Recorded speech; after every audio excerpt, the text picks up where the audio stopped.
Hey guys, this is Mike Mahaffey, the old bastard BJJ guy, here for BJJ Mental Models. Back in my day, we had to walk uphill in the snow both ways to get to the academy just to learn some crappy technique from a random purple belt.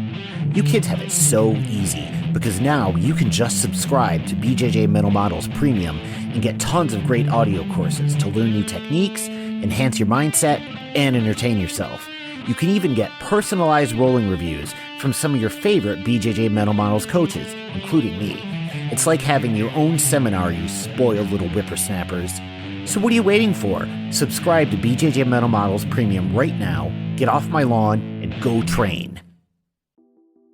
Hey, welcome to BJJ Mental Models. I'm Steve Kwan. BJJ Mental Models is your guide to a conceptual and intelligent jiu-jitsu approach.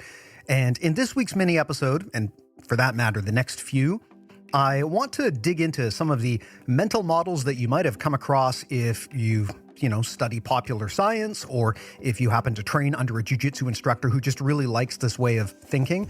There are a bunch of concepts that you're going to hear over and over again, and it's easy to take them at face value and just believe them as is.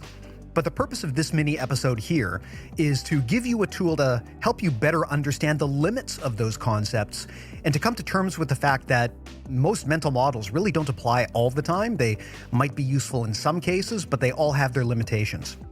So in this field, there is a term you might have heard: the map is not the territory. So the name here, the map is not the territory, this comes from the notion that no map, no matter how accurate, is going to be a perfect representation of the territory that it tries to capture.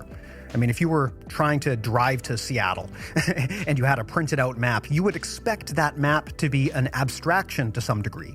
It's not going to be perfect. It's not going to show you exactly down to the inch how long every street is. Everything is going to be a little bit off.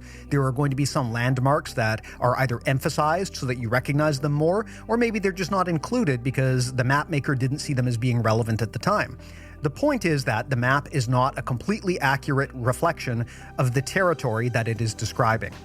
And we should expect this, because if it were, the map would be gigantic. If it completely, perfectly represented the territory, it would be just as big as the territory, and at that point, the map would be so big and so complex that there would be no use to the map at all, because it's too big and it's too complicated.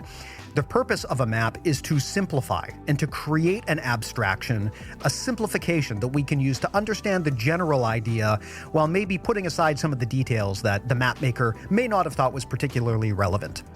So the lesson here, and the reason you will hear systems thinkers and concept people talk about how the map is not the territory, what they're trying to tell you is that whenever you hear a good idea or a good concept, understand that it's an abstraction, it's a generalization, and there are limitations to those ideas. They probably don't apply 100% of the time.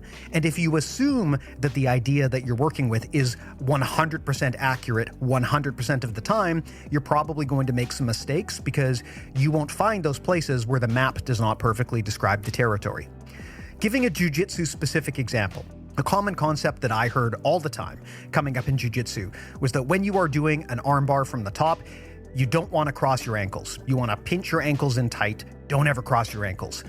And so for a long time, I just assumed that was a truth that should always be adhered to, until I started hearing other people tell me that actually, no, you should cross your ankles.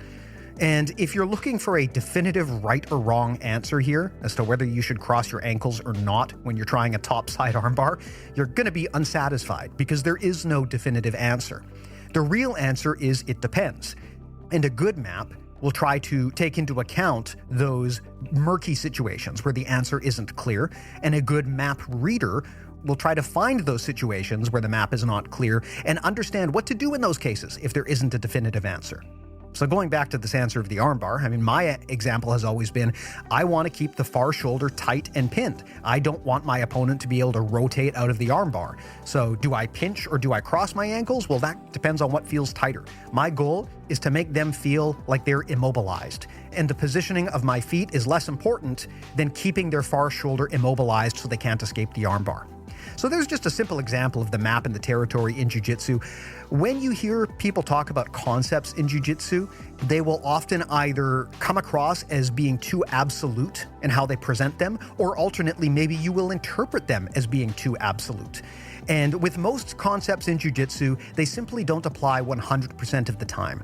Maybe they apply most of the time, or maybe they apply in the important situations, but there are very few that are universally true. So whenever you pick up a cool new concept in Jiu-Jitsu, always try to figure out where are the spots where this might not work? Where are the limitations to this idea? Because you never want to be in a situation where you're using a concept that doesn't apply in that situation. That would be the equivalent of using the wrong map when you're trying to get to a destination. So hope this helps. And again, this is the first in a series of conversations that I'm going to have over the next few weeks in our mini episodes, explaining key popular mental models, both in popular science and in jiu-jitsu, hopefully trying to show you where those are useful, but also where their limitations are. The big thing I hope you take away today is understanding that all concepts have limitations and none of them are universally true, including this one. So if you want more of this, go to bjjmentalmodels.com. That's where you can get all episodes of our podcast and the mini episodes completely free, as well as our newsletter completely free. And of course, I strongly recommend, if you are committed to jiu-jitsu and committed to developing in this sport, sign up for BJJ Mental Models Premium. The first week is free. bjjmentalmodels.com is where you go to get all of that. I'll put a link in the show notes, but thanks as always for listening, and we'll talk to you in the next one.